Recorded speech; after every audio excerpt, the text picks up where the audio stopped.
Welcome back into First Draft. I am Field Yates, and I am joined by the man who needs no introduction. If you like the NFL Draft, if you've been following it for the past 40-plus years, you know Mel Kiper Jr. is the voice of authority on all things NFL Draft. Mel, the NFL regular season is over. The college football season is over. That means, my friend, it is officially draft season.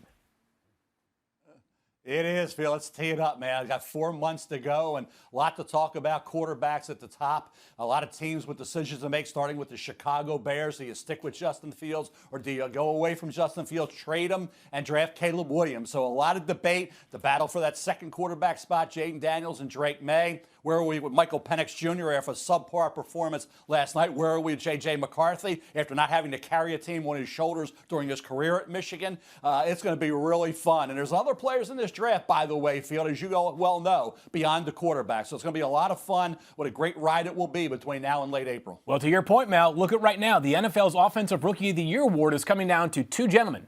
C.J. Stroud, the second overall pick in the draft, who some people thought the Texans might have put themselves in a bind by dropping to pick number 2 in Week 18 last year and having to, quote-unquote, settle for C.J. Stroud. The other man who is in the race for Offensive Rookie of the Year is Puka Nacua, a fifth-round pick who the Rams admitted themselves was going to test poorly during the pre-draft process. He did. That was part of the reason why he dropped to the 5th round. He recently set the record for most receptions and receiving yards by a rookie in NFL history. A couple of bookkeeping reminders, or notifications, I should say, for those that are joining us here on First Draft. Of course, you can get our podcast wherever you subscribe to your various podcasts. Subscriptions plus ratings and reviews are always appreciated. Moreover, we are going to be back twice a week now from now until the NFL Draft.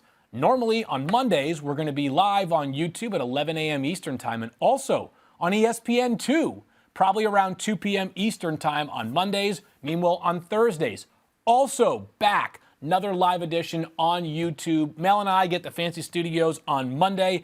Obviously, it is great to be in this setup, and we got so much to dive into, Mel, but we can begin, as you mentioned, with the national championship game last night. We'll talk about prospects in just a moment, but just your general feel on how this game shook out and the year and the season that Michigan just completed.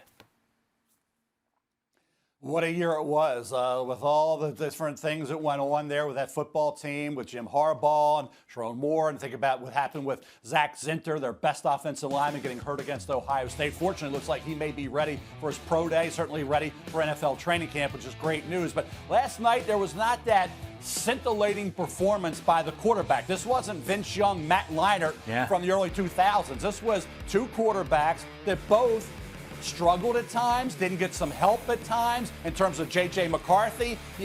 Colston Loveland had a key drop. Cornelius Johnson had a key drop for Michael Penix Jr. He was like a pitcher, Field, who didn't have his good stuff. Didn't certainly bring anywhere close to an A game, was airmailing some throws. I think the inside pressure that bothers quarterbacks more than anything else by two true sophomores, Mason Graham and Kenneth Grant. Those two players were as responsible for what happened to Michael Penix Jr. as anybody, Field, and certainly we saw plenty of opportunities. Rome Odunze open at times and not able to connect. So I think when you look, even some ball placement issues on the play that was broken up, the pass play to Polk, ball placement not ideal. So for Michael Penix Jr., it's one game.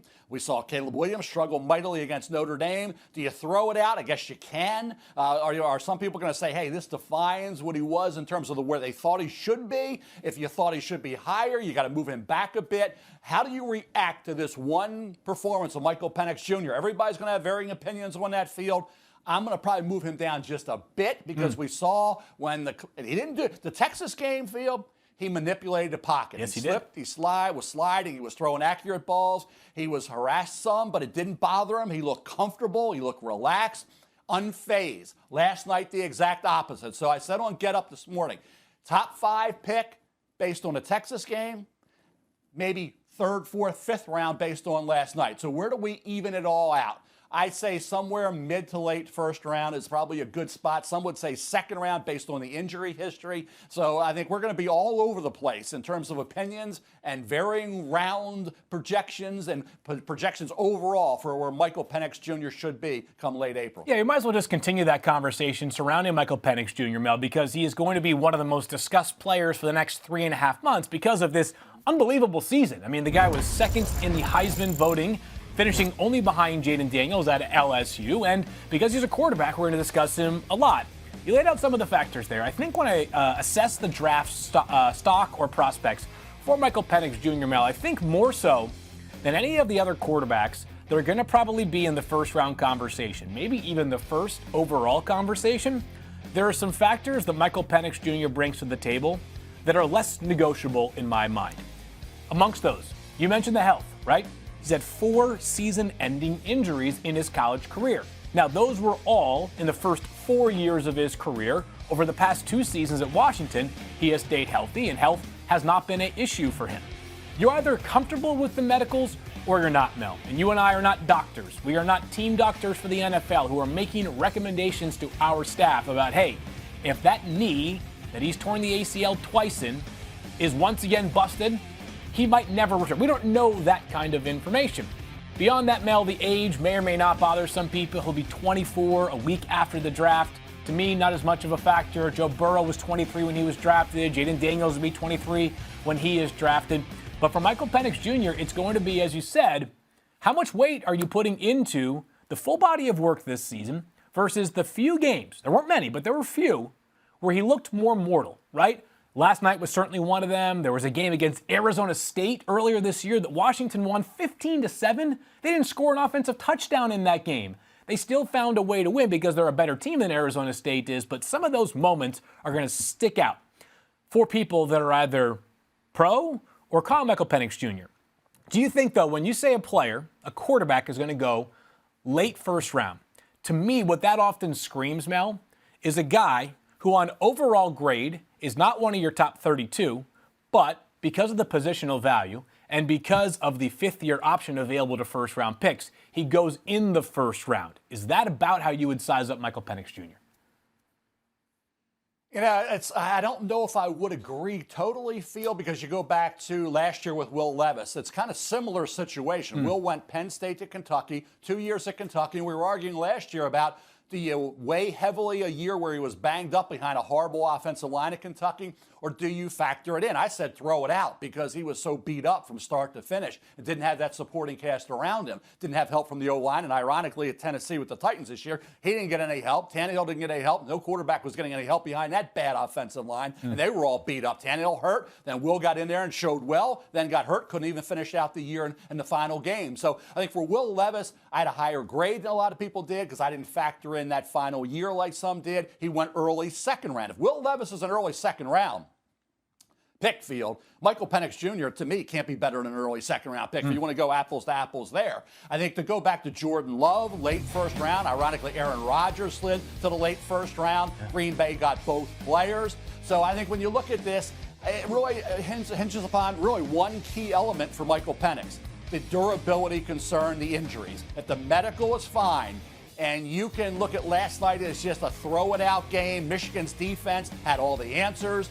Obviously, you think about good pitching stops good hitting in baseball. The interior pressure really bothered him, and you saw him last night gutting it out, barely surviving till the finish. I give him a lot of credit. Look at the toughness he showed there with Kalen DeBoer holding those ribs and getting hit and pounded. So for Michael Penix Jr., I think he deserves to be in the first-round discussion, no doubt about it. If you had him as a mid-first going into last night, I'm not going to kill him for last night. So again, I think he's going to be a tough evaluation for a lot of teams, as Will Levis was last year coming out of Kentucky. Yeah, with Penix, you know this much, though, Mel. If he has time and space, he is an absolute surgeon with his arm, right? He showed that all season. That's why he had that ridiculous year. I mean, led the entire country in passing yards, had 35 passing touchdowns. The numbers are just off the charts.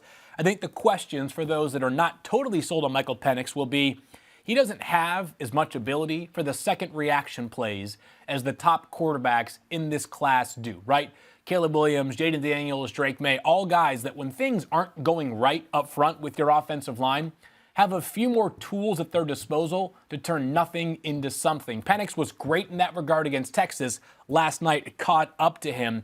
My top 25 big board will be out on Thursday. Penix, a player that will be in the discussion. We'll talk about that more on Thursday. Let's do the other quarterback in this game, Mel, because JJ McCarthy, as of course, to the victor goes the spoils, or some are wondering, after leading Michigan to a national championship, their first during the college football playoff era. Is JJ McCarthy now a first-round quarterback prospect? What say you to that question?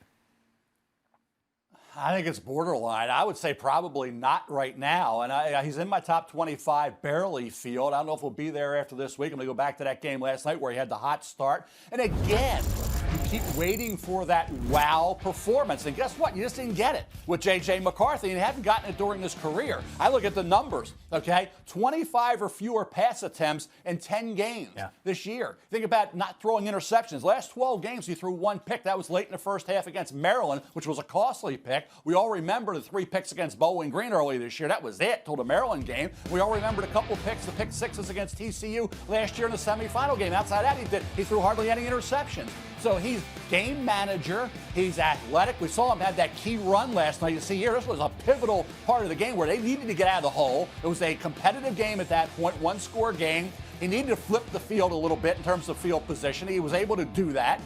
The kid is spunky. He's competitive. Jim Harbaugh raves about that aspect of his play.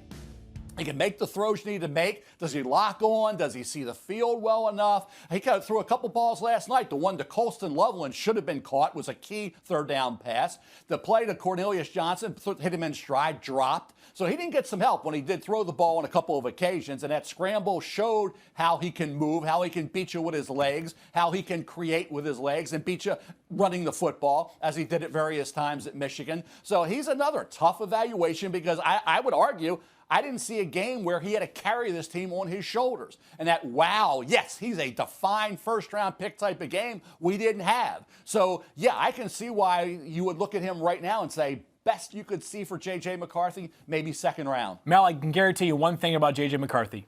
There will be no consensus opinion on what he is. Because there are going to be people that need a quarterback in the first round that are going to say to themselves, this kid has terrific accuracy. His arm strength is fine. It's not spectacular, but it's not terrible. This is not a noodle arm. Competitiveness, and by the way, this applies to Michael Penix as well, off the charts. Both of these guys have great competitive spirits, and they're great leaders. That has been made very clear by both of their coaches during this entire process of this full season of college football. He's a very good athlete, as you noted as well. But ultimately, there's going to be no consensus because there's not enough exposure. You mentioned it. How about this? Over the last 6 games of the season for Michigan, 5 of which I would say were massive games. Penn State, Ohio State, the Big Ten championship against Iowa, who of course they crushed, but still, it's the Big Ten championship game. Alabama, last night Washington, and then that 6th game against Maryland. JJ McCarthy in those 6 games, 857 passing yards, 4 touchdowns, 1 interception. That's like 2 games from Michael Penix Jr., right? I mean, I'm not saying that the style of play that Michigan plays is the same as somebody like Washington or LSU or USC, but 857 passing yards in 6 games tells you that J.J. McCarthy simply didn't have that many high-leverage reps that teams can say, that proves he can be a bona fide long-term starter in the NFL. It also doesn't mean that there's a bunch of plays where you say, I'm not so sure about him. So I think that while J.J. McCarthy has a real shot to go in the first round because quarterbacks tend to rise up the boards, anybody who's telling you that unanimously the NFL feels this way about J.J. McCarthy, I think is lying directly to your face. I'm with you, Field, on that. I look back to Dak Prescott, great career at Mississippi State for Dan Mullen. He went in the 4th round. You know, when you look at Dak Prescott, he had plenty of wow moments in Mississippi State, right? Yeah. Did J.J. McCarthy have those? No. So how is Dak Prescott a 4th-round pick and J.J. McCarthy a 1st-round pick? Kirk Cousins at Michigan State had a lot of wow moments. He had some great games, right?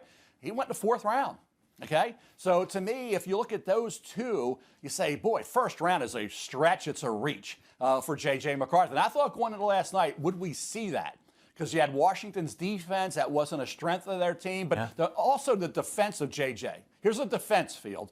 he didn't have the one area that Jim Harbaugh did not recruit a big-time player was wide receiver. Yeah. You didn't have anybody close to a Marvin Harrison Jr., Chris Olave, a Garrett Wilson, and even a Emeka Egbuka, okay? You didn't have any Odunze, Jalen Polk, Jalen McMillan. You didn't have those kind of guys. So you had Roman Wilson, you had Cornelius Johnson, you had a freshman Samaj Morgan, you had Colson Loveland and A.J. Barner at tight end. So you didn't have those weapons at wide receiver to throw to be that go-to dynamic player. So I think that's a defense of JJ McCarthy as to why they felt like, hey, we got to bludgeon people with our line that went about 8-9 deep and run the ball with Corum. And it seems like Donovan Edwards against Ohio State or in this game last night, you give him a crease, he's going to take it to the house, okay? He's going to go. He didn't have a great year running the football, but he did last night when he gave him a little bit of an opening, and he can go downhill and break the long gainer. So for JJ, you'd like to see him have that go-to guy. Didn't have it. He managed the game well. He did a lot of great things.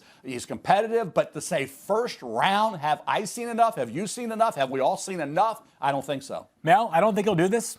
I think JJ McCarthy should return to Michigan for one more season. Truly, if the bottom line objective is to improve your draft stock, I think one more season at Michigan would really help JJ McCarthy put himself more firmly in that first-round mix. I don't think he'll do it. I'm not saying it's a massive mistake if he declares. He still could very well go in the first round. But I think if JJ McCarthy went back and had a dominant season again at Michigan next year, at least in terms of team success, we'd be talking about him in a different light because all he has done at Michigan is win. Just one loss with J.J. McCarthy as their starting quarterback. Let's rip through a few of the draft-eligible guys at Michigan that played last night. In some cases, they starred, Mel. And Blake Corum, who is the offensive engine for this team, the heartbeat of this team for the past 2 years. And what a way for him to conclude his Michigan career. We don't think there is a standout, a Bijan Robinson or a Jahmyr Gibbs in this running back class. But what's the outlook for Blake Corum in your mind? Outlook for Blake Corum is in the third or fourth round. He'll look pretty good. And there's no running back I think is close to the first round. Jonathan Brooks, Texas, my number one running back coming off the injury. Blake Corum is slippery in the hole. He has great pace to when he runs with the football. He sets up blocks, and then he has that quickness and that acceleration, okay, and vision. You see it here. So for Blake Corum, third or fourth round, really like the kid. Talk about a competitor he is. And to go back to JJ, the problem with going backfield is you're going to lose a Blake Corum. Yeah. You're going to lose a lot of those offensive linemen. You're going to lose, probably Barner. You're going to lose Roman Wilson. So a lot of the key elements around JJ McCarthy will be moving on to the National Football League. But in terms of Blake Corum, I think when you look at the running back spot, with Brooks' injury, you could say he's the second highest rated back. You could say he's the fourth or fifth highest rated back. And I think it'll settle in for him being that late day 2, early day 3 pick. And we find running backs every year field to go in that general proximity of the late 2nd, early day 3 that end up being really good, productive players in the NFL. And Blake Corum should be that type of guy. Not a doubt in my mind. He'll have a game in the 2024 NFL regular season where he gets a chance to start and plays really well. Right, you think about some of the backs that went between the 3rd and the 5th round last year. They got a chance to perform, whether it's a Chase Brown for the Bengals as an example. Like guys like that, when they get opportunities and they had as much college production, the skill set that they do, they tend to make good in the NFL. It's why a lot of NFL teams are dissuaded, like Mel Kiper Jr., from drafting a running back in the first round. Drake Nugent, maybe one of the more unheralded members of the Michigan offensive line, Mel. You talked about Zach Zinter, who unfortunately is unable to play in recent games because of a nasty leg injury. Drake Nugent transferred from Stanford, his one season at Michigan. Way to make it count. You win the national championship. Is he a guy that you could see being drafted in the first 100 or so picks? Borderline. I have right now a 5th round grade on Drake Nugent. I think when you look at him as a solid anchor, Stanford and then Michigan, not elite. I think when you look at that center position, you say, yeah, the guys are going to go in the first couple rounds. Got to be that guy you think could be that Pro Bowl caliber anchor. Whether Drake Nugent can do that is debatable right now, but I do think he can be a starter in the NFL. Does he show that capability on a game-to-game basis at Michigan this year? I thought he did. I thought that revamped offensive line with all those transfers, he galvanized it. They came together. They were cohesive. You had Ladarius Henderson coming over at that left tackle spot. spot. Then you had the injury to Zinter. They had to shuffle things around with Barnhart moving inside. You had Trevor Keegan as a staple at that guard spot, but you had the new situation with a couple of transfers coming in, and he solidified things. So for me, I got right now, like I say, that 4th, 5th round type of grade on Drake Nugent. Like I say, is he a top echelon center that's going to project early? No, but is he a guy who's going to play potentially a long time in the NFL? He could be. Feels like a scheme fit to me, right? The guy's a little under 300 pounds, not a big, overwhelming player, probably just a center, which in the NFL, if you're just a center, unless you're Tyler Linderbaum or something like that, you're probably not going in that first 25 to 30 picks and might end up dropping closer to day 3, like you said. But in the right scheme, which is ironic to say this about a Michigan team that was not like an inside or outside zone heavy team, that to me is where Drake Nugent would fit, right? Like you put him in San Francisco, wouldn't surprise me if the guy ends up thriving and starting for 6 years because of the way that they can turn a very specific type of offensive lineman into a very, very useful player. What's really interesting about this Michigan team, Mel, is that while there are a ton of draft prospects, there might not be a guaranteed lock first-round pick. We could talk about a few more, but we have to talk about one of my favorite players in the entire team. To me, the Energizer Bunny of the Michigan football team, Mikey Sainristil, who basically calls game last night with an interception that he returns 81 yards. Washington is driving. It's 27-13 with about 4 minutes to go, kind of their last gasp effort. And Sainristil, who was a former wide receiver, by the way, at Michigan, takes it back nearly for a touchdown. What do you think is the pro outlook for a guy who is also near and dear to my heart, Mel, because he's from the great state of Massachusetts? Yeah, Field, and I'll tell you what, he reminds me an awful lot of a guy that played at Ole Miss and has had a long career in the NFL. People didn't like him coming into the draft, but Mike Hilton is that kind of guy in that slot corner who can get after the quarterback. He finds a way to show up. Jahdae Barron is a kid at Texas, is that kind of slot corner as well, who I like coming into the NFL draft. I think he'll be going at a bargain spot in the draft for coming out of Texas, but certainly for Sainristil. Everybody loves Mikey. How can you not love Mikey, right? This guy, every big game that they had, this kid was around the football, wreaking havoc. He was a nightmare for quarterbacks, getting after him off the corner, the slot corner blitz. You see him here in coverage, anticipating and breaking on the football. You see him last night coming away with the key interception and taking it down to the 5-yard line. In a game that could have been a 1-touchdown game, right? Became a 3-touchdown game. That was a 14-point swing on that Sainristil interception. I really thought, I agree, Will Johnson had that key interception, right? I thought the MVP was going to be Mikey Sainristil, and he wasn't. It gave it to Will Johnson, fine, I get it. Yep. But this kid is spunky, he is versatile, and he is a guy that is a big game performer, and a guy that you know about Jim Harbaugh raving about JJ McCarthy?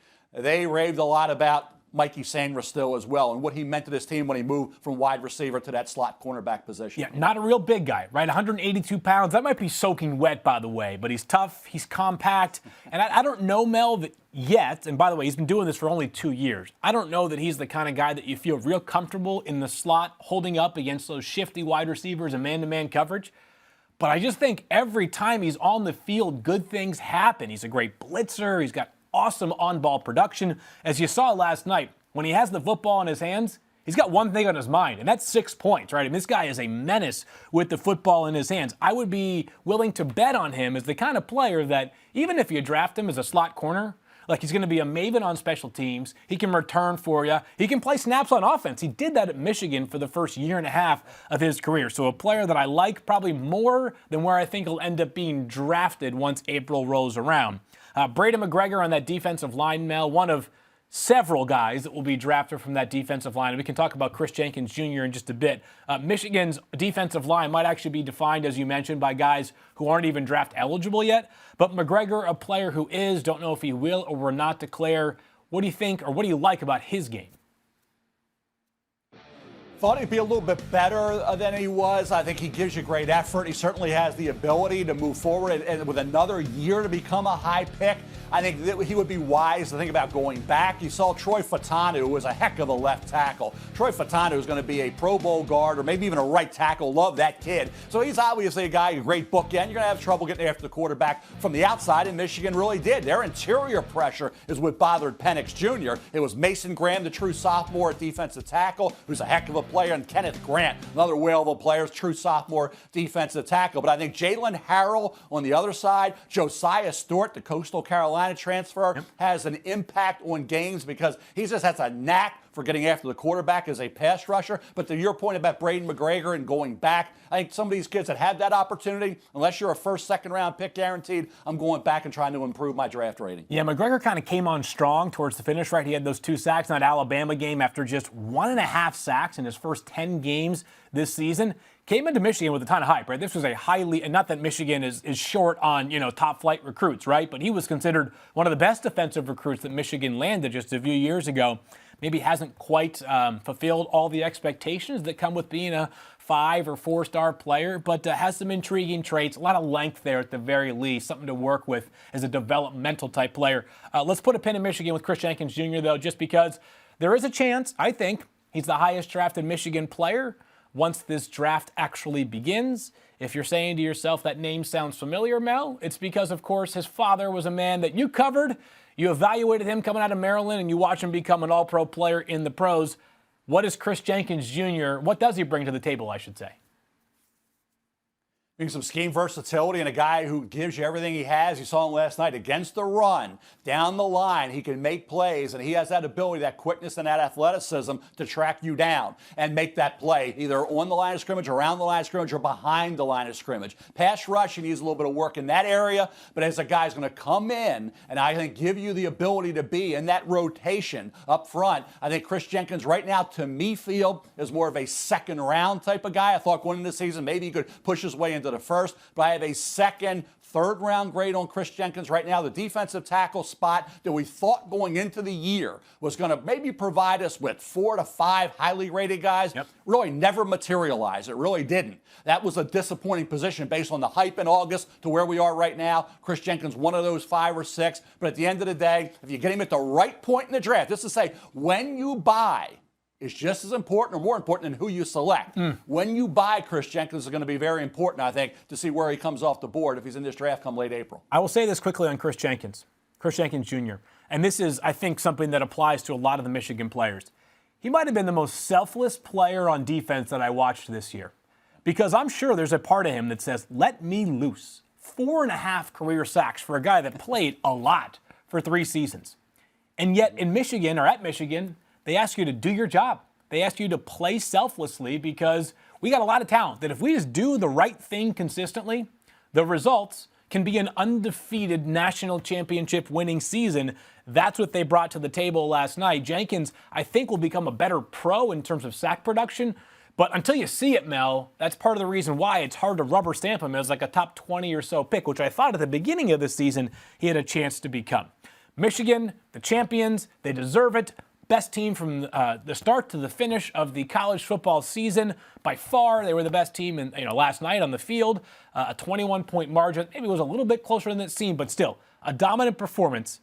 And yet, Mel, Washington is the team that might keep us busy over the next 3 months because they've got some real blue-chip players in the draft. We talked about Michael Penix Jr. already. Let's talk about his favorite target, Rome Odunze, a guy that I know you love. I mean, we all do, but you really love Rome Odunze. I do. I love the consistency feel. There wasn't any game where he was, shut down, locked down, and not a big factor. And the overall approach of Odunze, how competitive he is, he added weight to that frame. He's got great hands. He can certainly run every route tree you want. He's got everything you want after the catch. He's dynamic as well. You need a punt return, he can take it to the house. He did it earlier this year when they needed him the most. You see him after the catch here getting those yards. He was open several times last night, and unfortunately, Michael Penix Jr. was not on the same page or was inaccurate with those throws to Rome Odunze, or he catches 4 more passes, maybe for a touchdown or 2 more, and maybe had those connections taken place. Washington's in that football game, tying that game and making it a real challenge for Michigan to come out victorious. This was a 7-point game for a long time. And he kept saying, he's going to make a play. Penix is going to hit one of those receivers, and we're going to have a tie game. It never happened, but Odunze provided those opportunities. Despite Will Johnson being a lockdown corner, you even saw in the one touchdown to McMillan, Odunze was held or he was going to be wide open. So Will Johnson had a heck of a time with him, and Will Johnson's a great sophomore corner. Odunze is a challenge for everybody when you're manned up against them. I believe it's Marvin Harrison Jr., then Rome Odunze, Malik Neighbors, LSU right in there. But we have 3 wide receivers that are going to go very high. Marvin Harrison Jr., top 5.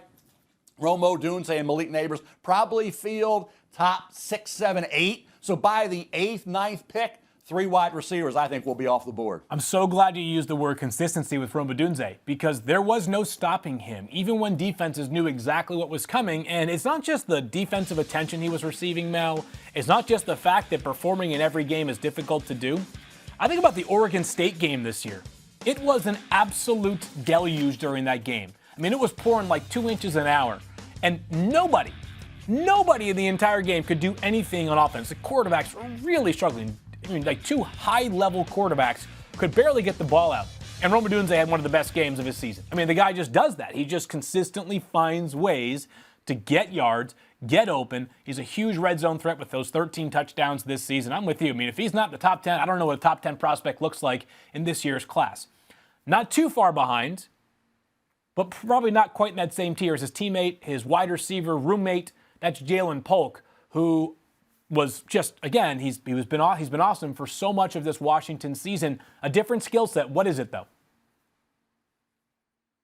Yeah, talking about the size of Texas Tech transfer. You look at him at 6'2", over 200 pounds, and tell you what, he can run the routes as well. You talk about a guy who last night, if the ball placement by Penix Jr. would have been a little bit better, he would have had a key reception. That game was broken up because the ball placement wasn't great. They say, well, it was a drop. No, it really wasn't. Heck of a play by the defensive back broke that pass up. Jalen Polk is one of those guys, because of the COVID year field, everybody has options. That's why I say if they're in the draft come late April, we'll find that out over the next couple weeks, correct? So we'll know, but everybody's got an opportunity to go back. And I always say to kids, go back if you're not a defined first or second round pick.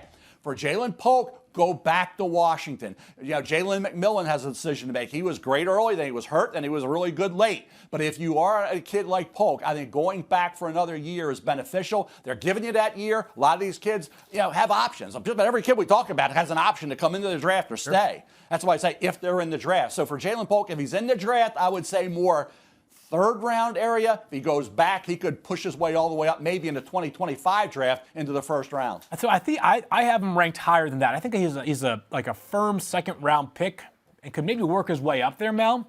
I think the thing about Jalen Polk that I love the most is I know this sounds ridiculous to some people, but I swear this is what NFL talent evaluators will tell you. We want wide receivers that can do 2 things. We want them to get open. We want them to catch the football. Right? If you can't do either of those 2 things, Mel, you can't play in our offense. And what is so impressive about Jalen Polk, and you see it in a lot of these highlights that are running right now if you're watching the YouTube stream, we could talk about great catches, the kind of catches that make SportsCenter top 10, but I want a guy who's got grip strength, a guy who every time the ball is put in his catch radius, he comes down with it. And I thought Jalen Polk flexed some of the most impressive hands in the entire class. And it is a loaded, ridiculous wide receiver class. He might have the best. It's probably him, Brock Bowers at tight end, certainly Marvin Harrison Jr. That's kind of the territory that I see him in, hands-wise specifically. He's not the athlete that Rome Odunze is, not the same size. Maybe he does go back for one more year, but I love watching that player. And Will Rogers, the new Washington quarterback, who, of course, transferred there or will be transferring there. I think I saw him last night in a uniform. Could very well have a couple of future star NFL wide receivers at his disposal. Keep it on the offense, skill players. Dillon Johnson, that was guts last night, Mel, from the Washington running back, a guy who also transferred up to the Pacific Northwest. It's not a great running back class, as we just discussed. Is he a draftable commodity in your eyes? Yeah, north-south, boy, he's downhill, and he runs hard, and he's a great kid, real mature young man, plays hard. You saw him last night, how upset he was on the sidelines dealing with the injury, and he was out there gutting. And how he was able to play, I don't know. Yeah. Obviously, the production wasn't going to be there against this front 7. You could be 100% field, and when you're running against that group, that front 7, it includes Junior Colson, one of the best off-ball linebackers in this draft, and all the depth that they have and the way they can run guys in and out on that front 7. Boy, expected to gut it out the way he did, and he was banged up a lot this year. So what you saw, even when he was producing big numbers, and he did have a heck of a year, and he can catch the ball out of the backfield, as you said, coming from Mississippi State to Washington, he has shown that capability. You know, he'll handle the blocking responsibilities. To me, as a downhill north-south one-cut runner, this kid has a chance. As I'm more of a middle-round guy, and we always talk about running backs dropping. One of the best running backs in the NFL this year didn't even get drafted. And that was Keaton Mitchell out of East Carolina, the Baltimore Ravens. I saw this kid. He missed early, coming back from the injury, got healthy, was great. Then he got hurt, unfortunately, late. He's going to be ready to go next year. Keaton Mitchell went overlooked and undrafted, and this kid gave the Ravens a fear factor weapon. And I got a kid, Jawar Jordan at Louisville, who could be that type of player. One of the fastest kids you'll find, a heck of a player for Louisville. Jawar Jordan, if he's overlooked, could be this year's version of Keaton Mitchell. But to the point about running backs, you can find guys that should have been thirds, go in the fifth. Should have been fourth or fifth, go later undrafted. So that's just the nature of the running back spot. And Dillon Johnson, if he gets lost in the shuffle field on day 3, we may be talking about this kid in the 5th, 6th round area. One of your favorite players in the entire draft. I know because you've been talking about him. You've been raving about him. He's been a top 15 player on your board for quite some time. Is Troy Fautanu, the left tackle for Washington, who might end up at a different position. How do you see his NFL future unfolding?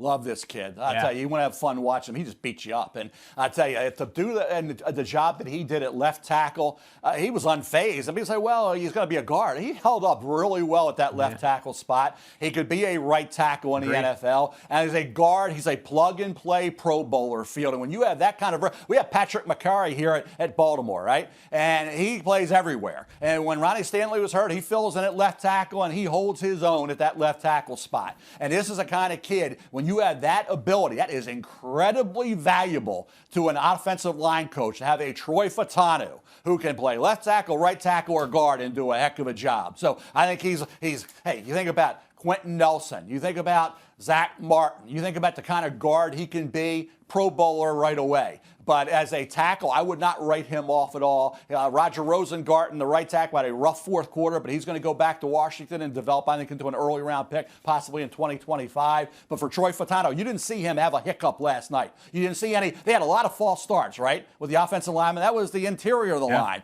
And Rosengarten had the penalty. It wasn't flawless performance by Troy Fautanu in a ton of games that I watched. I didn't see a bad performance over 2 years. So to me, the consistency of Rome Odunze impressed me. The consistency of Troy Fautanu also impressed me at left tackle for Washington. I think often about how Penix Jr has switched from left tackle to right tackle, Mel, and become a Pro Bowl player, probably an All-Pro. He's extension eligible now, probably make himself $25 million a year this offseason. I think about how impressive it is that he did that. He didn't push back on the organization. He didn't say, I'm a left tackle or nothing. There's a certain selflessness that is required to make that transition on top of the skill set that's required to make that transition.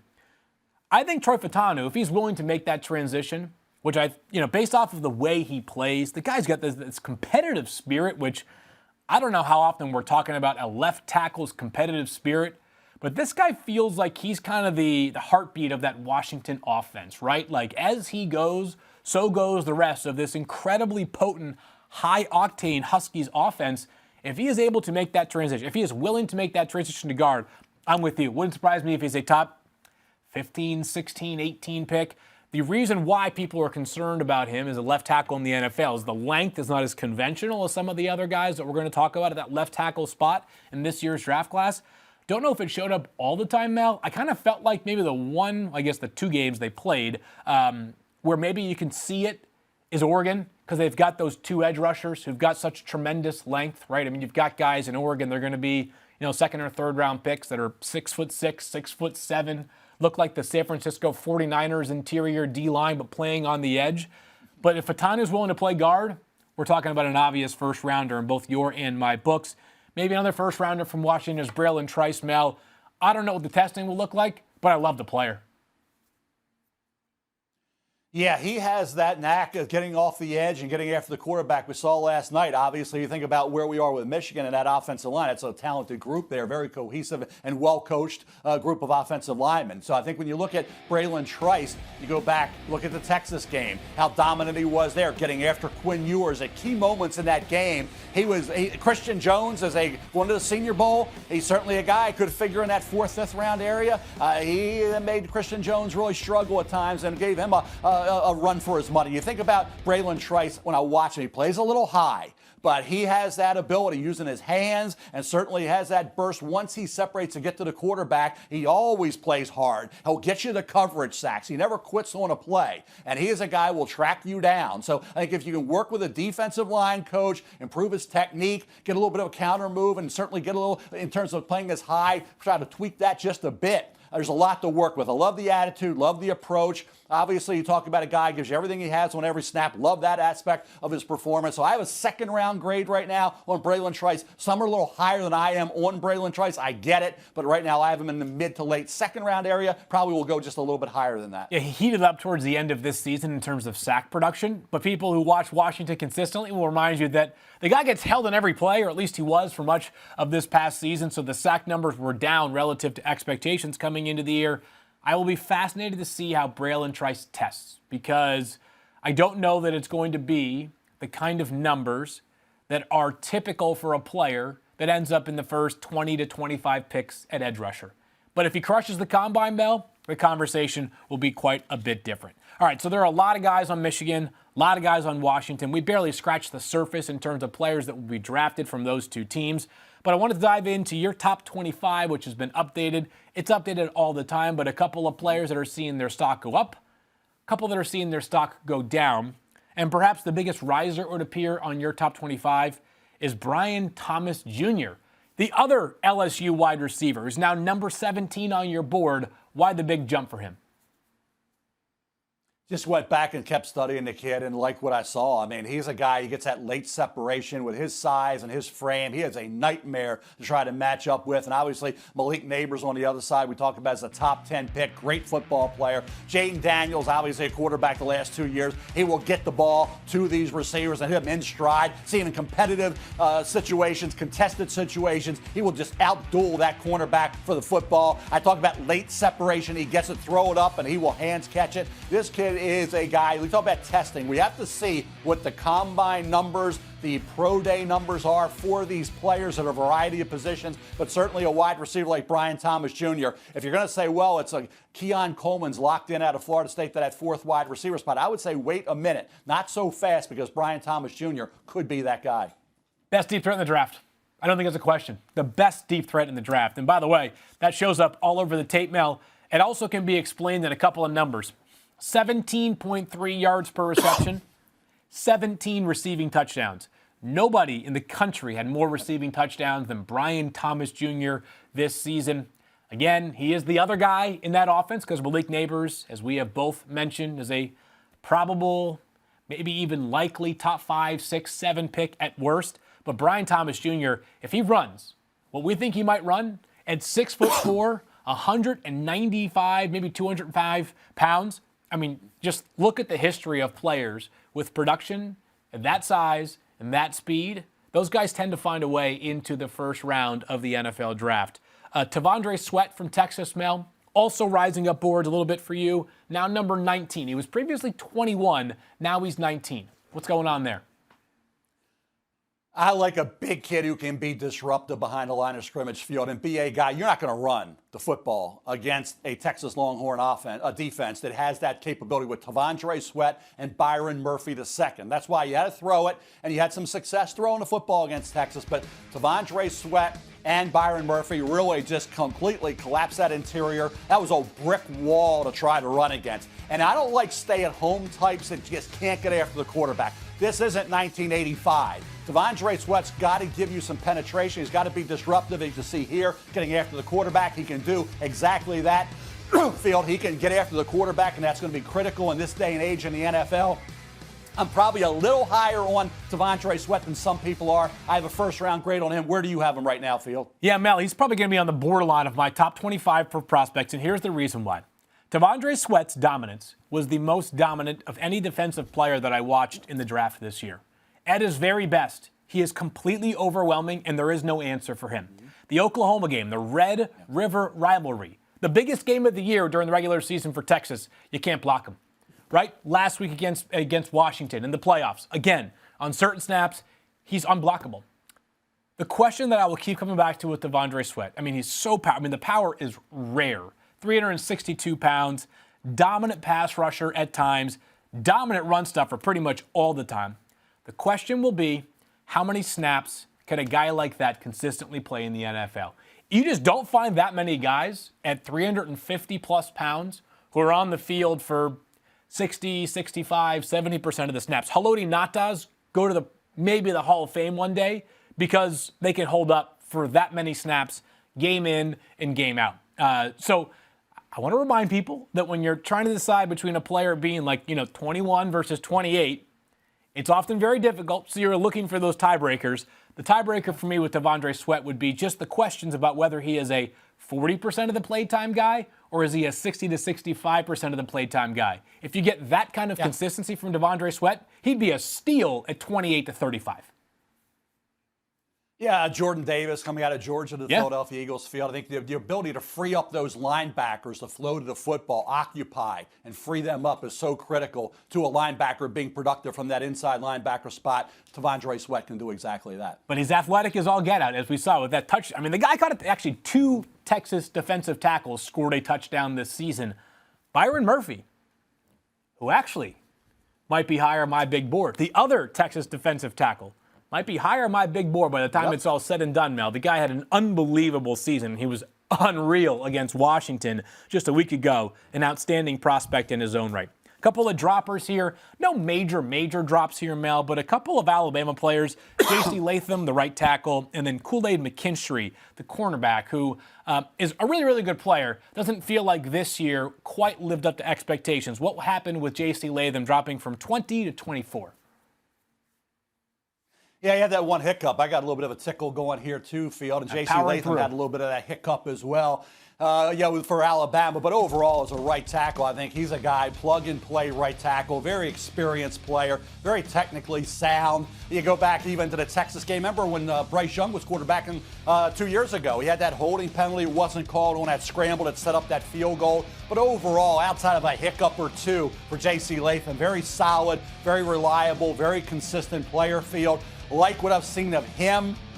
I think he's a first-round pick. You think about where the right tackle spot is right now. Hey, you have pass rushers on both sides now. This notion about you got to have the left tackle. You better have a right tackle to protect as well. J.C. Latham can be a complete player in the National Football League. For Kool-Aid McKinstry, I think you look at Kool-Aid as a cornerback who may not be locked down, and we have a debate going on there that whether Terry and Arnold, the other Alabama corner, who's the better player moving forward.